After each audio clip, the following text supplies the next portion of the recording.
Un evento che è arrivato alla sua 26ª edizione. Il senso è promuovere un territorio che fa rete. Il senso è metterci in un calendario che vede Menfi, città del vino 2023, nelle giornate del 17, 18 e 19 novembre, e l'evento di Montevago si inserisce assieme ad altri momenti nella promozione del territorio.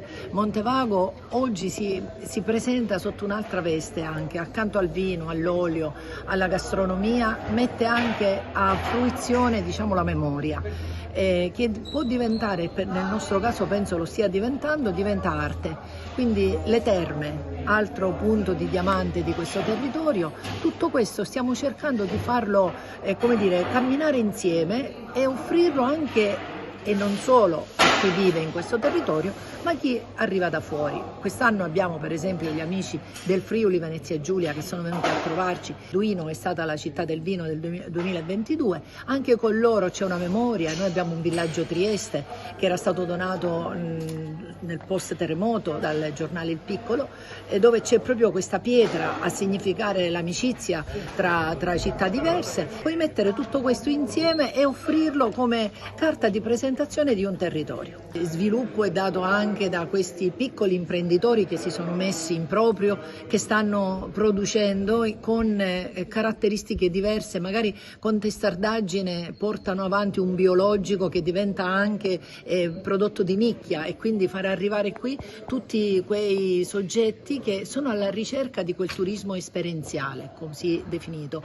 Ecco, questo è un territorio, a mio modo di vedere, che si presta a questo turismo esperienziale per i prodotti che ha. Noi ricordiamo ieri sera c'è stata la ricotta, anche questo ancora la pastorizia c'è, ci sono una serie di lavori che comunque sono scordati in molte parti della nostra nazione, sono lontani dalla città, ancora mantengono quel clima di familiarità, quindi tutto questo secondo me è un elemento in più, un ingrediente in più per fare magari pochi chilometri da città come Palermo, come Catania, e ritrovarsi in un mondo che è un mondo ancora vivibile, insomma, e dove si può stare bene. Ci sono diverse cantine, diversi vini, naturalmente spaziamo dal bianco, dal rosé, allo spumante, al rosso naturalmente. Abbiamo due tipi di rossi per ultimare, che sono il nero d'avola naturalmente, che ci rappresenta al massimo, e poi il frappato.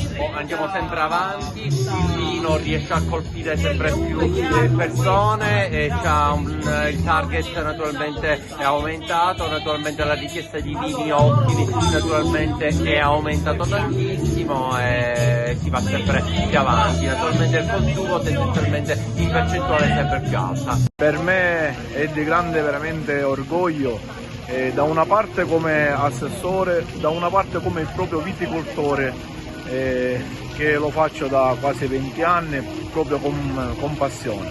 Questa è una edizione che secondo me deve andare sempre avanti, proprio per promuovere la viticoltura e il vino che viene dopo. Speriamo che questo anno che è passato ce lo dimentichiamo subito per gli eventi atmosferici che hanno causato qualche problema nella viticoltura, la peronospora, la calura, danni enormi, una fase che giustamente speriamo di passarla al più presto, e come noi agricoltori diciamo ci riprendiamo il prossimo anno. Speriamo di riprenderci presto e di portare sempre questa festa del vino al più alti livelli. Sfigliuliata, fatta con farina di grano di rimacino, acqua, strutto e un po' di zucchero, impastata tutta a mano in modo antico, e fatta naturalmente con questa grande pinna chiamata pinna, sempre in modo antico con il mattarello, tutta fatta a mano, poi chiusa e riempita con ricotta, tutta fatta a mano. La pascetta della Valle del Belice è DOP, è l'unico formaggio di pecora a pasta filata, è il pecorino siciliano, uno dei formaggi più antichi d'Europa. La pascetta è l'unico formaggio di pecora a pasta filata. Solitamente le paste filate sono con latte di mucca, invece questo viene prodotto solo con pecore razza Valle del Belice e nel territorio della Valle del Belice. Un formaggio unico e inimitabile che nel 2008 è un DOP, quindi un formaggio di pregio ormai in tutta l'Italia. E il pecorino siciliano, uno dei formaggi più antichi, più particolari.